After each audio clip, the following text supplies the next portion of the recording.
Bonjour, bonsoir à tous les citoyens de ma patrie, le Togo.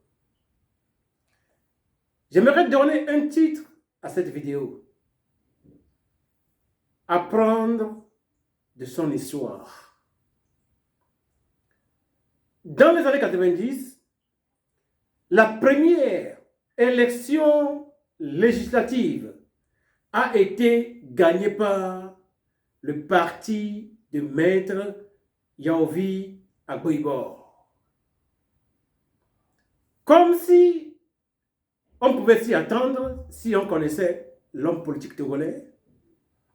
Monsieur Edem Kodjo est passé par derrière pour aller se faire nommer Premier ministre contre les règles de la constitution togolaise. Or, Edem Kodjo et Agboibor étaient tous des opposants au régime du père Gnassingbé et Adema. En 2020, Agboyoume Kodjo a gagné les élections présidentielles.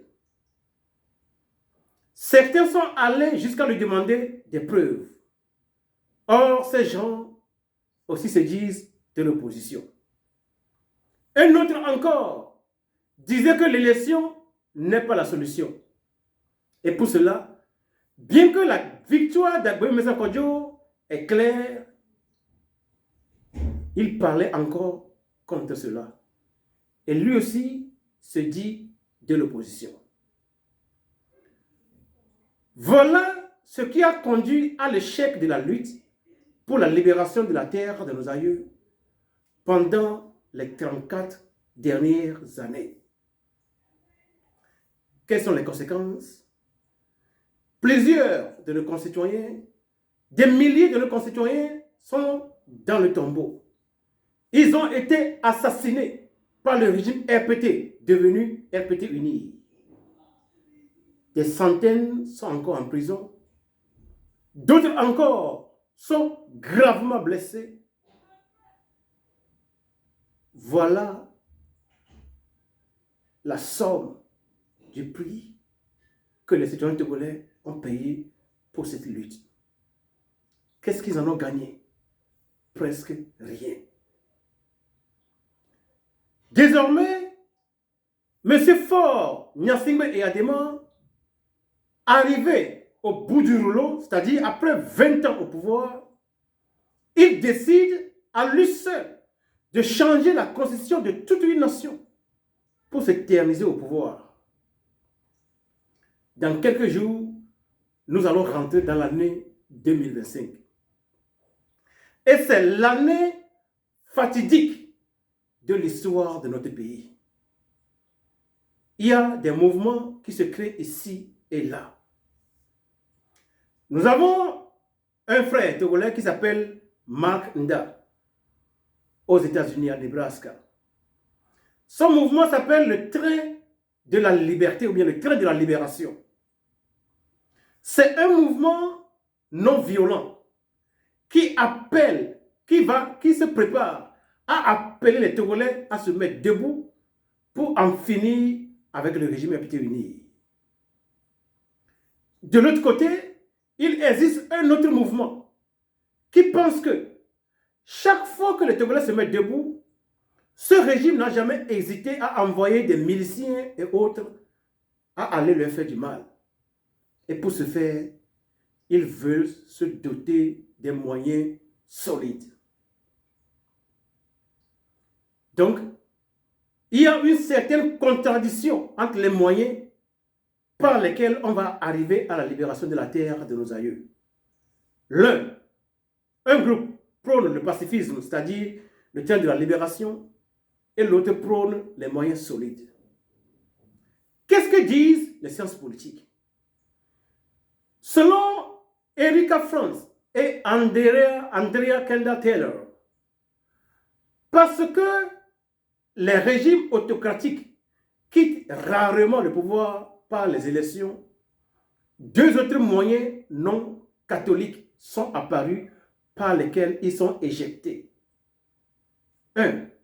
le coup d'État. Le coup d'État, ils l'ont défini comme la prise illégale du pouvoir par les militaires, c'est-à-dire l'utilisation du moyen solide.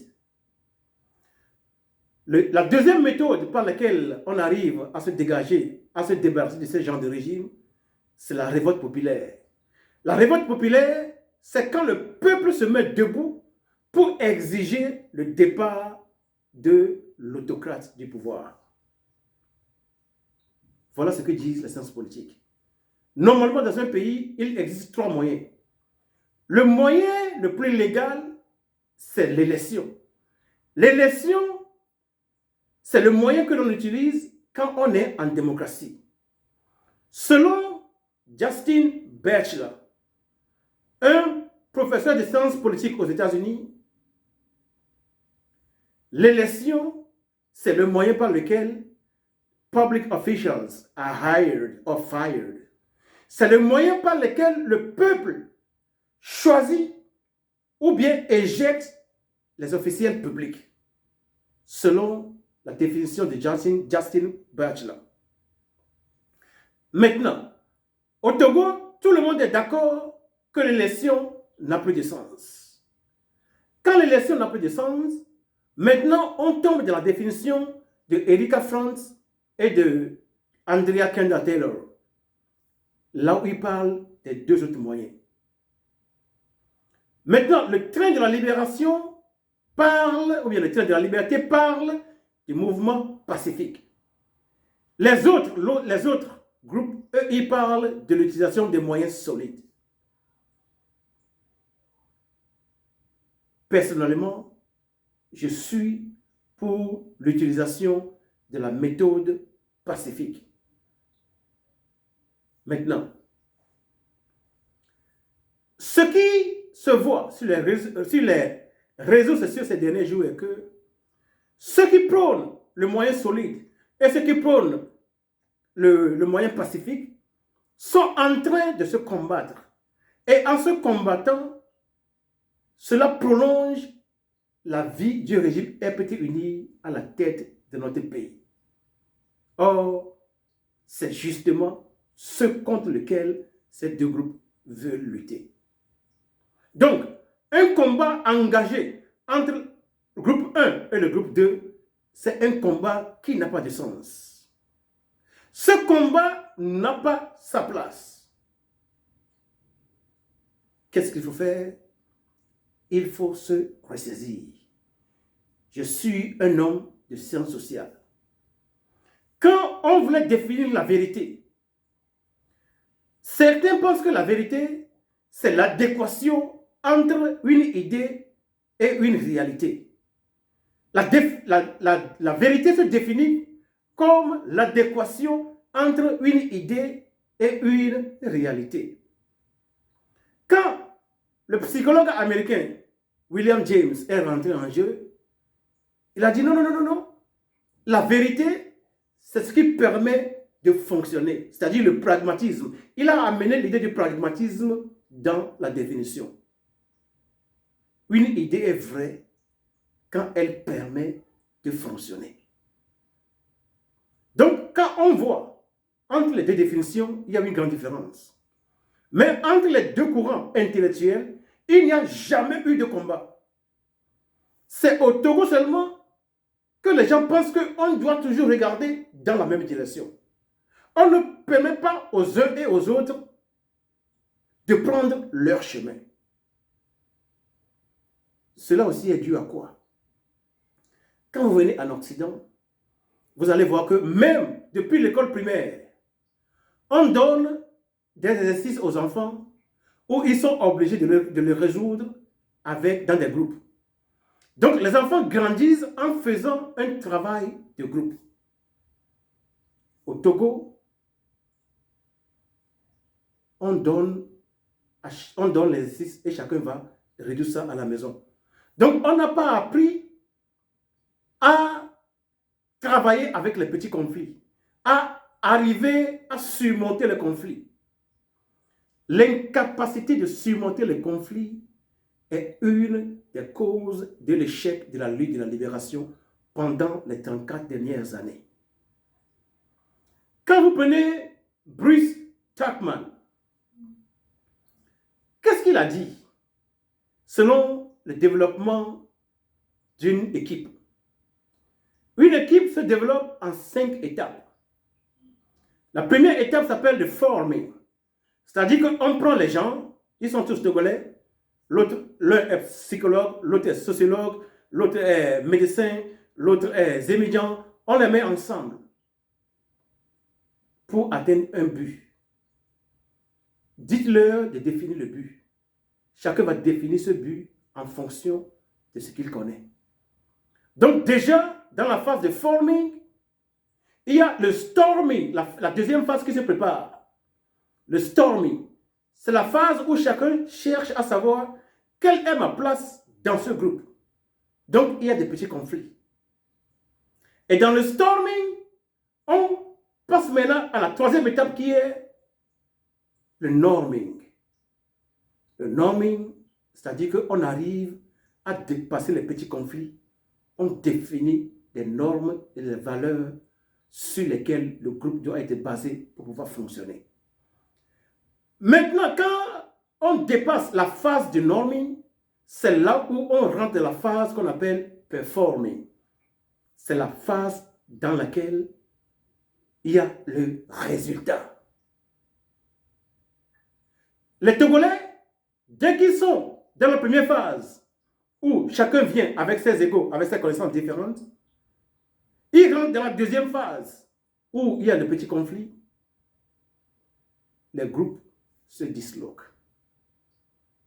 Parce que dans notre enfance, on ne nous a pas appris à travailler ensemble.